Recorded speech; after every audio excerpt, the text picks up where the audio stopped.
Hello! Ngayong adlaw mga higala. So for this video, namidaghang ng kahinog.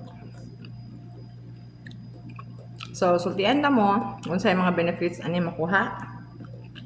Kaon ta ani nga hinungan ang kaog kanang iyang mismong jackfruit tree. So daghan kaayo siya og kanang benefits nga healing power sa anang tanom kay usa po na siya sa traditional nga ginagamit sa pagtambal, traditional medicine. Source na siya ang jackfruit tree. So ato taunas ko ang jackfruit tree sa iyang ugat, no? Kanang iyang root bitaw sa jackfruit.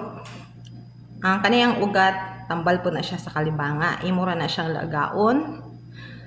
Tambal po na siya sa UTI. Tambal po na siya sa ulcer. Tapos na siya inflammatory food property o antioxidant.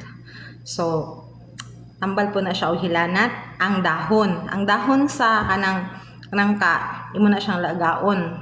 Pwede pud ang sanga putlo na siya nimo isagol sa dahon paglaga. Tambal na siya sa kanang hilanat. Dayon amazing pud kayo ang kuan kanang dahon ana niya. Kay kanang maglata bitaw ka og kanang karne nga gahi like baka or baboy nga gulang-gulang bitaw nga karne no, dali po na siyang makapahumok. Ang jackfruit tree mo contain gyud na siya og kanang sedative property sa mod ng iyang kanang iyang duga bitaw o kanang extract niya. Dayon ang pagkaon pud ani nga prutas nga hinog sa kuanang ka ay kana bitaw naa siya kanang property bitaw nga magnesium nga kapaduka, so mo cause na siya og drowsiness. So kani siya advantage sa mga tawo nga dili kaayo makatulog samot og magabi nga naay mga sleeping problem samot nako kay naa jud ko ana. So kung naamoy nang kaon ra gud mo ana ang iyang kaning iyang hinog, ayaw lang gud pa sobra kay masubraan mo og kaduka. Dayon katong naay mga nagtake og sedative nga drugs, ayaw mo ka og daghan ani nga nangka kay makatulog jud mo maayo. Oo, makatulog jud mo maayo kay naa ni siya property nga ma-drowsiness nga as in magduka lang jud ka, magduka mo kalma ka kay mao man ni iyang kuan kanang iyang contain mismo.